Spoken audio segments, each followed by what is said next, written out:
Here we have it. I think we should officially be known as not Set Piece FC, but Clean Sheet FC. 2-0 to the Arsenal versus Burnley.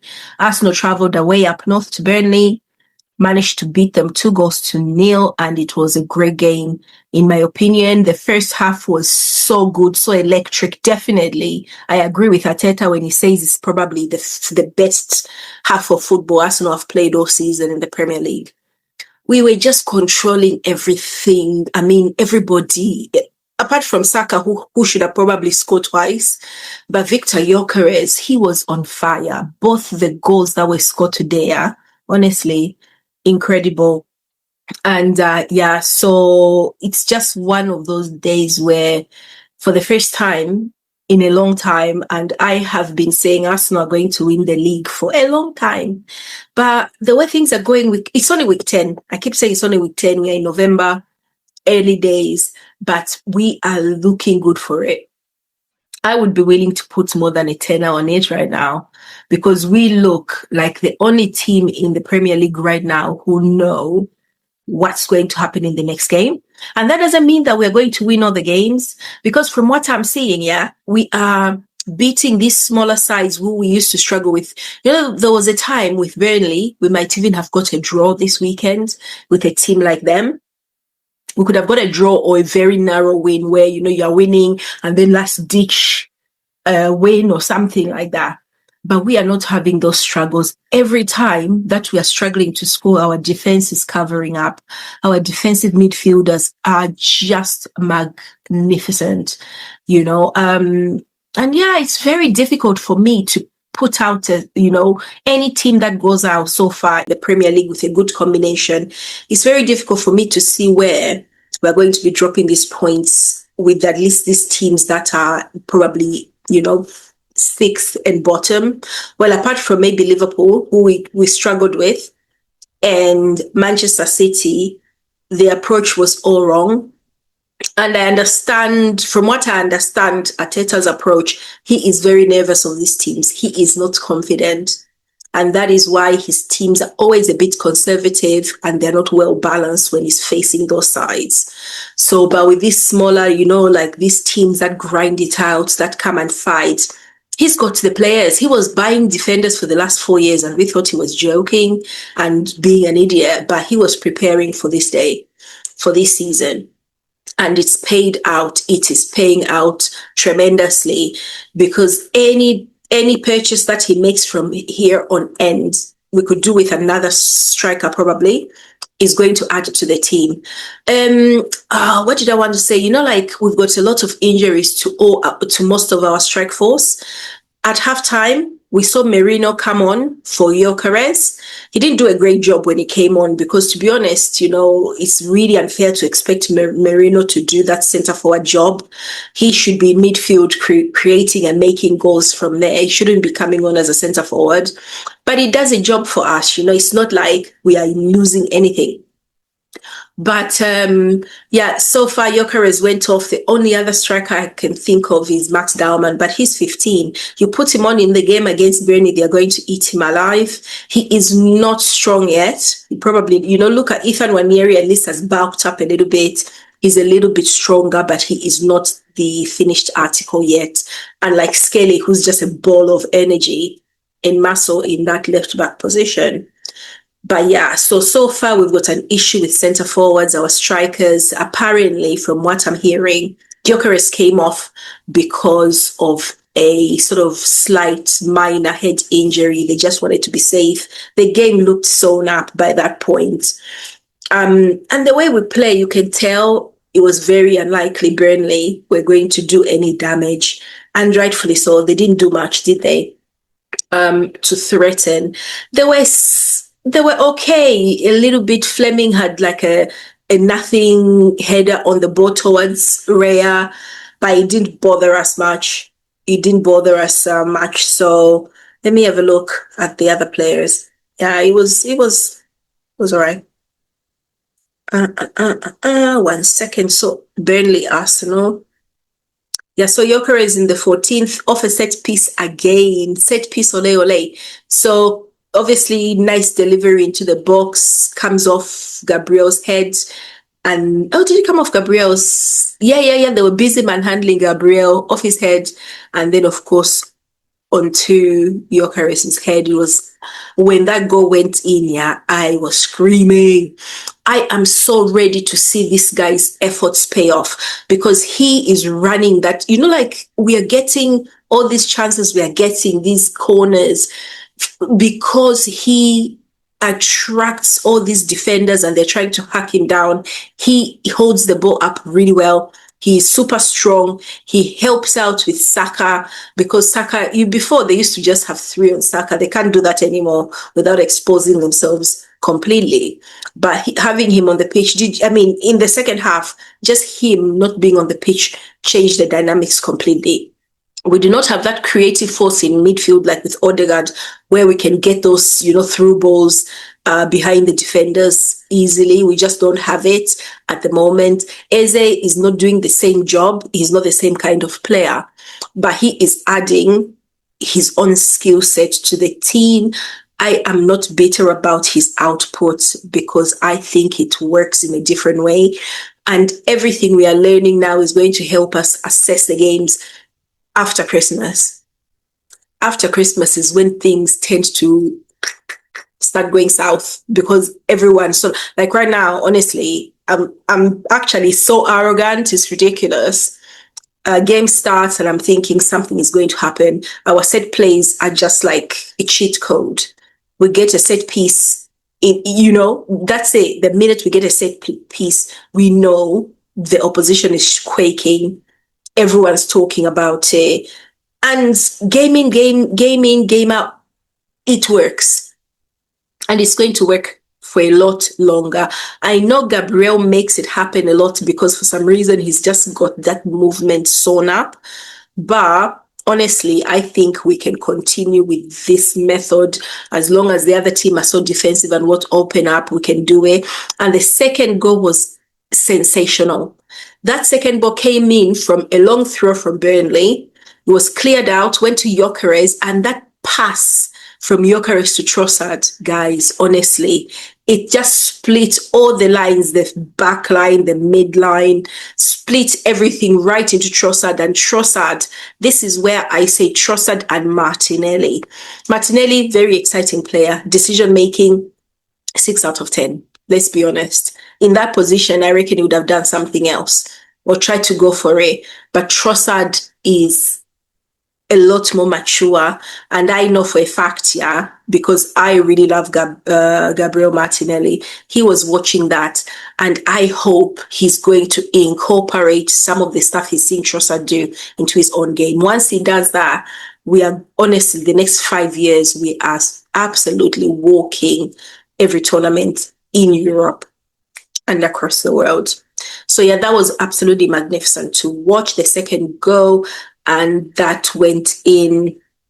1 second, yeah, Declan Rice header from a cross from Trossard. It was beautiful. Declan Rice as well looked amazing. Who else did I notice that we had a change for Zubimendi? The Norgard came on for Zubimendi and he looked brilliant. In fact, I was confusing him with Declan Rice at some point. I was like, Declan Rice, you're moving a bit different, I was like, and then I realized it's Norgard, him and Norgard confused me. And then you've got Miles Lewis Skelly and Timber from afar. They just move the same. They look the same from afar. But yeah, absolutely beautiful. And Miles Lewis Skelly came on for Trossard in the end. We were looking a little bit vulnerable at the end, and I can understand why he brought in Miles Lewis Skelly, just to make sure in case something happened, we got that extra defensive body in the back. Hincapie did not look very, very clever at some points when he came in to cover for Califiori. He's got a few more games, I think, before he settles. Waneri came on for Eze, and I thought he did really well.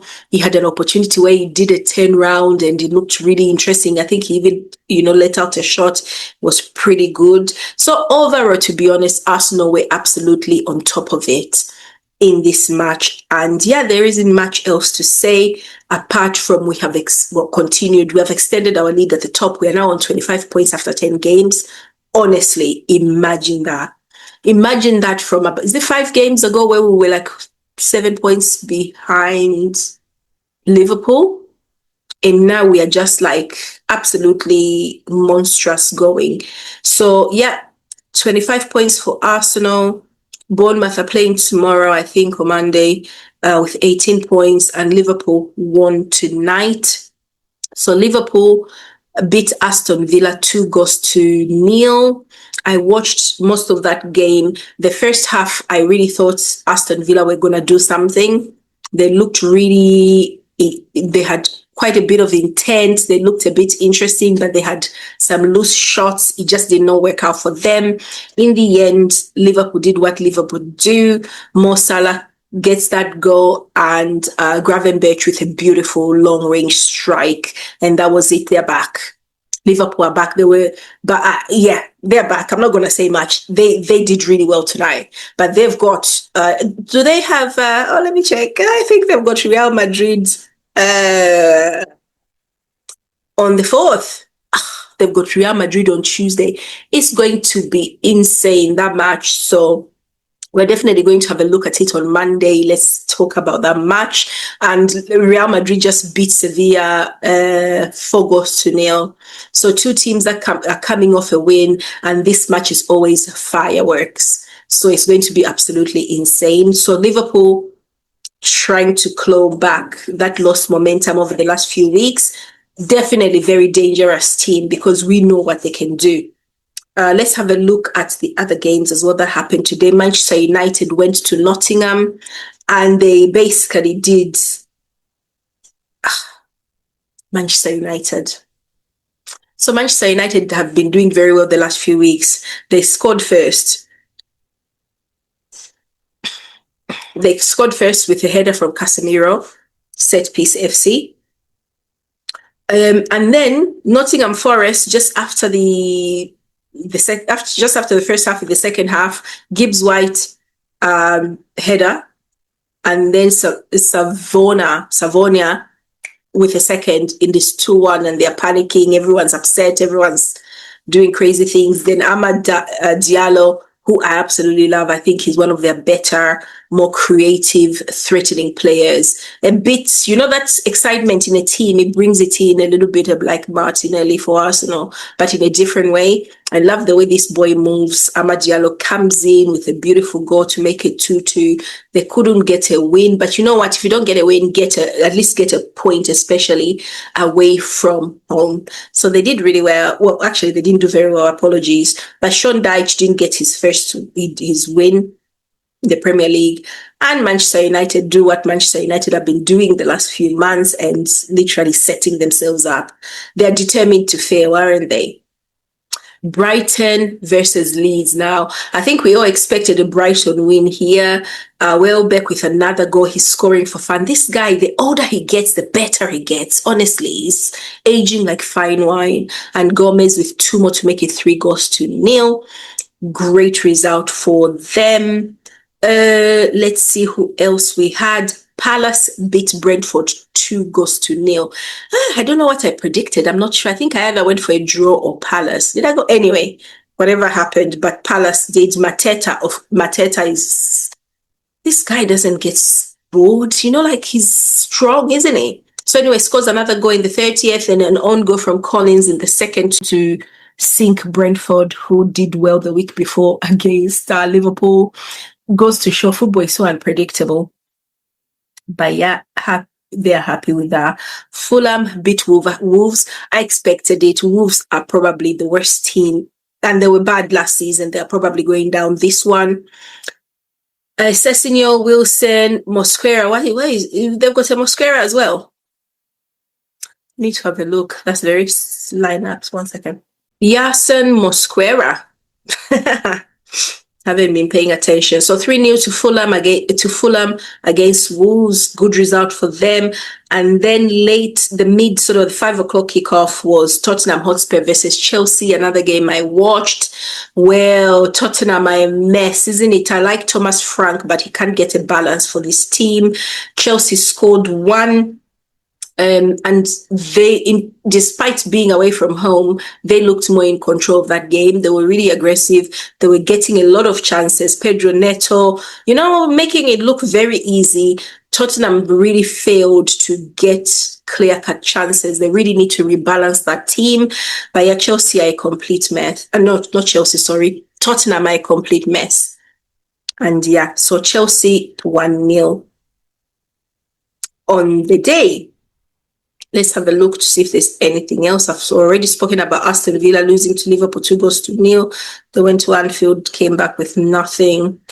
And yeah, Arsenal beat Burnley 2-0. So yeah, that is how the Premier League Week 10 fixtures went this Saturday. Sunday fixtures, we can look forward to seeing West Ham United versus Newcastle United, Manchester City versus Bournemouth. Now, Bournemouth, remember, are tied at 18 points with Liverpool. And, they'll be trying to stay up there.